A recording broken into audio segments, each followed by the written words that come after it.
What has happened, everybody? James Hancock here, back to review the new documentary, You Don't Nomi, which dropped today. It's a documentary about Paul Verhoeven's notorious film, Showgirls from 1995, and I think this movie is going to become essential viewing for film history freaks, for Paul Verhoeven freaks, and more importantly, it's going to be essential viewing for the people that in the 25-year interim when this movie first came out, when it was initially regarded as a complete and total commercial and artistic failure, there's this giant subculture that has emerged in the 25 years since that regards it as this essential cult classic. And those people out there are just going to absolutely wrap their arms around this documentary and embrace it like their new best friend. Documentaries about movies are one of my favorite subgenres of film, and I knew I was going to review this documentary no matter what because I just wanted an excuse to talk about Paul Verhoeven's movies, in particular Showgirls.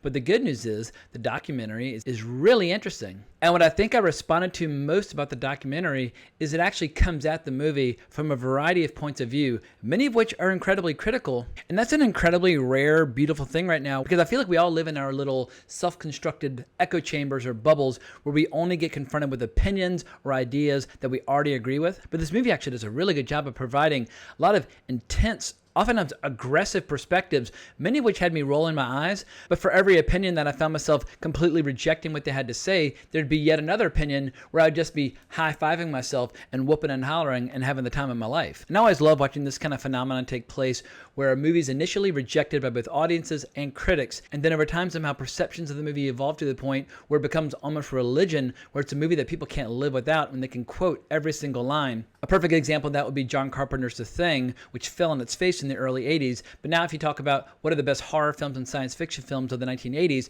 pretty much everybody's going to include it in their top 5 or top 10 list. And I keep seeing the opinions on Showgirls evolve and shift and come around, and it wouldn't surprise me at all if in the years to come, a lot of people regard it as Paul Verhoeven's best film. Also, I should admit up front, I always butcher the pronunciation of Paul Verhoeven's name. I know some people call him Paul Verhoeven with the emphasis on the first syllable, and my friend Matthijs van der Roos, who's actually from the Netherlands, tells me that the correct pronunciation is Paul Verhoeven. But I've been calling him Paul Verhoeven my entire life, and it's going to be way too complicated to try to switch that now for the sake of this video. But speaking of Paul Verhoeven, I do like his movies quite a bit, and I'm dying to do a top 10 list of his entire career. So I'm going to do my best with this video to keep my opinions restricted to both You Don't Nomi and Showgirls, and I'll save a larger discussion for Paul Verhoeven later on down the road. So before I sink my teeth into this documentary, let me pause and first just talk about my experiences with Showgirls when it came out in the fall of '95 and my changing perspective on the movie in the 25 years since. I was not yet a giant film freak at the time when this movie came out, but I was definitely aware of the controversies surrounding it. I'm not quite sure I even knew who Paul Verhoeven was, even though I'd seen a lot of his movies like Basic Instinct and Total Recall and RoboCop. But for people who don't know, this movie was written by Joe Eszterhas, who had written Basic Instinct, as well as a lot of hits in the 80s. And he's one of those writers where every single line of dialogue he's ever written feels like it was written by somebody who was like drunk and on coke and like age 13 all at once, and that can be a good thing or a bad thing depending upon what kind of entertainment you're drawn to. But very famously, he was advanced $2 million to write this movie after scribbling the idea on a napkin, and then he got paid $1.7 more once he delivered the script, and that's incredibly rare even in 2020. And Paul Verhoeven obviously was the perfect fit for the film as a director since they'd already generated a massive hit by working together on Basic Instinct. And Paul Verhoeven's an interesting guy where he's one of those rare directors that can both satirize and glamorize a subject all at once. So whether you hate the topic he's exploring or love it, both sides can kind of find something to work with. And it's what makes his movies like RoboCop and Starship Troopers so endlessly fascinating decades later. But what's funny is that he didn't even want to do Showgirls. He had this giant movie about the Crusades planned with Arnold Schwarzenegger, but the studio that was going to make Crusades was already overextended making Cutthroat Island. And so Paul Verhoeven basically did Showgirls as a way of killing time. But it just blows my mind that this movie ever got made, even with the giant hit of Basic Instinct in the rearview mirror, because this was a $45 million movie that was rated NC-17. Movies that were NC-17 couldn't even get put on the shelf in Blockbuster at that time. And it's something that was never done then, and it's never done now. The idea of making a movie with abundant nudity where nobody under the age of 17 can come. And admittedly, the movie was a huge flop when it came out. But over time, it made over $100 million from video rentals, making it one of MGM's top 20 all-time bestsellers on videos. So it's hardly considered a flop now. But you would have thought that if anybody out there would have been the natural audience for this movie, it would have been me and my friends. We were 19 years old. It was my first year of college. And I'll never forget the first reaction I heard from a friend of mine who came back from seeing it, and he just trashed it. So as much as I would love to be able to say that at age 19, I was able to look into my crystal ball and see that this movie was being unfairly maligned and that it would one day become this massive cult classic, that would be a total lie. But in the 25 years since, I would revisit it every couple of years just because I'm such a massive Paul Verhoeven fan. And then a couple of years ago in Wrong Reel episode 200 on my podcast, we did an episode just about Paul Verhoeven's career overall. And I started to come around on the movie and recognize it for this wild, heavily stylized, over-the-top, kind of trashy, raunchy classic. And I don't think of it as one of those movies that's so bad that it's good, because any movie that I've seen multiple times that gives me immense joy, if I were to call it bad, that would be dishonest. You could call it trashy, you can call it sleazy, you can say that it crosses a number of ethical lines, but anytime I've seen a movie multiple times with complete glee, at that point I have to acknowledge I love it. And this is a really rare thing where most cult classics tend to be very small in budget, very small in scale. They played at drive-in theaters, or they play in grindhouse theaters, or they were a straight-to-video release. This is one of the only cult classics I can think of that has absolutely stunning, gorgeous production values. And it makes me sad that Paul Verhoeven was never able to make his sequel because the character of Nomi was going to go to Hollywood in the next movie, and obviously screenwriter Joe Eszterhas knows quite a bit about that environment. And I imagine that would have been one of the greatest Hollywood satires of all time. But maybe now's as good a time as any to start talking about this documentary, because what it does so well is how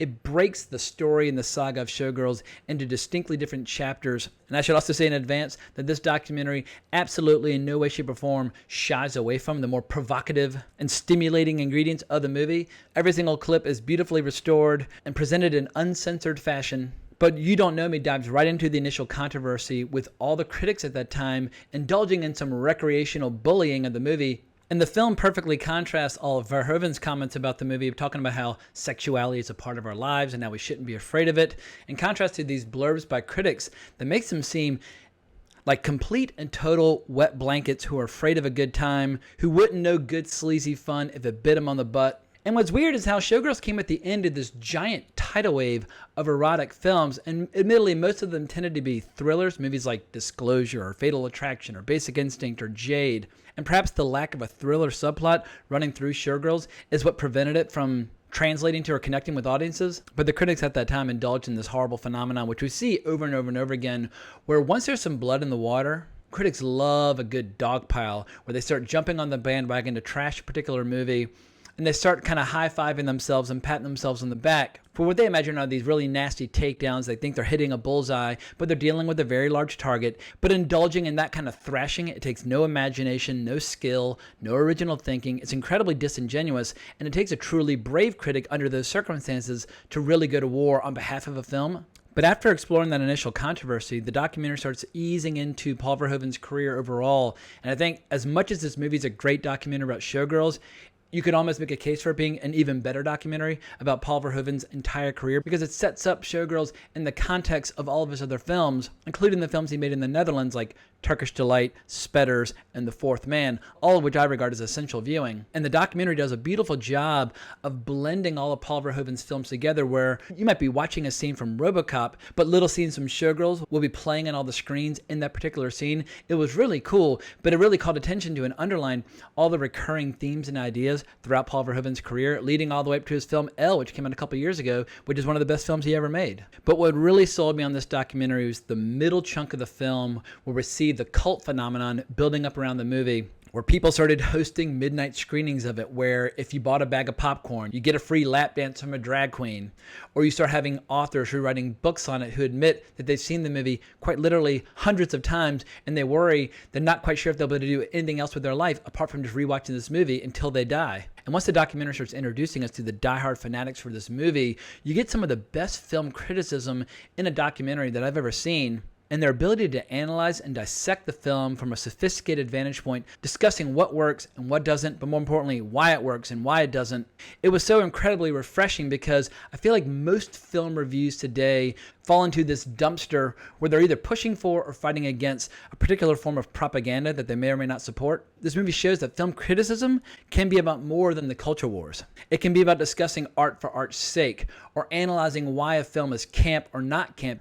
I don't know if I've ever seen somebody articulate what makes camp better than in this movie, because the whole point of camp is when a film tries to be serious but fails to pull it off.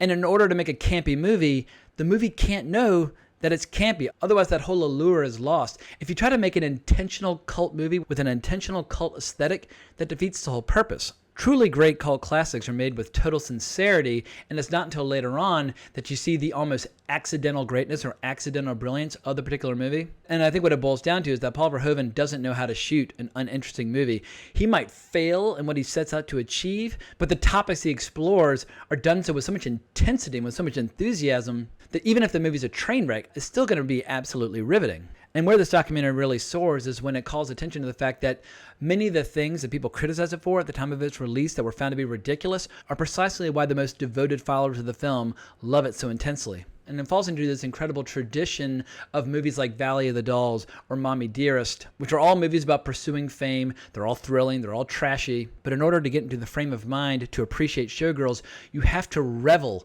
in the sleazy fun of it. And the movie does a brilliant job of breaking down what will be regarded as the Mount Everest of campy scenes, where you have Gina Gershon and Elizabeth Berkley sitting down and talking about how they used to love eating doggy chow. I already loved that scene and found it to be deliriously insane in ways that I couldn't quite articulate, but now I appreciate that scene more than ever before. And the movie also does a really good job of exploring why Nomi's reactions throughout the movie are so extreme. It's never small, it's never calm, it's always full of anger, whether she's screaming at people abruptly. And at the time, a lot of people criticized the movie for what seemed like unmotivated, over-the-top responses to conventional situations. And it's part of what led this movie to destroying Elizabeth Berkley's career. Her agent dropped her outright after this movie was released. But now we see how so many of the delirious, over-the-top qualities of the movie were by design, for good or for bad. But her deranged behavior is what I find so deliriously entertaining about this movie. Whether she's pulling switchblades on people or knocking food out of their hands or screaming at people who are just trying to help her. Because there's not a single moment about this movie that's quiet or subtle. This is a movie where everything is on the surface, as obvious as humanly possible, whether people are vomiting in all directions or discussing their crazy nail polish. As my friend Leanne Kubich said, this is the Citizen Kane of nail polish movies. What it boils down to is that this is a movie that's unapologetically tacky. It's a gorgeous widescreen movie, but a lot of the people in this documentary describe it as a completely singular masterpiece of shit. And I wouldn't even include that masterpiece of shit. I would say it's like a masterpiece of trash, but maybe I'm splitting hairs. Because in the end, this movie boils down to an NC-17 musical that's basically a remake of All About Eve, where you have somebody with a mysterious past arriving on the scene and through the most ruthless methods imaginable rises to the top of this dung heap of depraved behavior. And I know a lot of people like to talk about how they find this movie to be so disgusting or how it's a giant turn off. I'll admit that by the end of the movie, I'm a little bit numb to nudity, but there are a lot of scenes taken in isolation that I find to be intensely erotic. Early in the movie, when Elizabeth Berkley's character is working at Cheetah's, at one point she takes the stage with Rena Raphael, and they do a performance together that quite literally has my jaw hitting the floor like on some cartoon character from the 1940s. There's so many unhinged ingredients to enjoy, and I think people overlook just how good this movie is when it comes to exploring the dark side of show business, where you always have some people who are trying to rise to the top while you've got stars that are on their way down, whether that's through sabotaging each other on stage or knocking people downstairs where they break bones or just through father time. And then you have the ruthless show business machinery all around them that's just grinding up all the young talent like hamburger meat. In any case, You Don't Nomi is definitely one of my favorite movies about film history that I've seen in several years. In particular, like I said, that middle portion where you hear a variety of really interesting historians and critics breaking down and analyzing what they love about this movie. And like I said before, it's some of the best film criticism I've heard in quite some time. And for people who are interested in learning about how to discuss art or break it down in a critical fashion, I feel like that middle portion of the film makes this movie absolutely essential viewing. So You Don't Nomi is readily available on platforms like Amazon. If you want to watch Showgirls again, it's a little tougher to find. I watched it last night again for like the millionth time on Fandango now. I'm not quite sure why it's so hard to find on digital platforms, but if you really love it, just buy the Blu-ray. So hopefully this reaction and review has encouraged some people out there to check out the documentary, or to bare minimum, check out Showgirls. And stay tuned on this channel because sooner or later, hopefully in the next couple weeks, I'm going to come back and do a top 10 Paul Verhoeven list because he's still active. He's still got more movies on the way. He is old as hell at this point, but I find his entire career from the early 70s up to the present day to be absolutely fascinating. And I think Showgirls is one of those movies that's absolutely deserving of critical reappraisal and has 100% earned the giant cult following that surrounds the movie 25 years later. But I think that's all I got for now, so I'm going to go ahead and wrap this video up. But if you want to talk more about Paul Verhoeven or Showgirls or You Don't Know Me, hunt me down on Twitter at Colbrax or leave me a comment in the comments below. And if you enjoyed this video, please subscribe to the channel, hit that notification bell. It's incredibly helpful to the channel and helps the channel grow. But thanks again for watching the video. I really appreciate it. But more importantly, as always, onwards and upwards.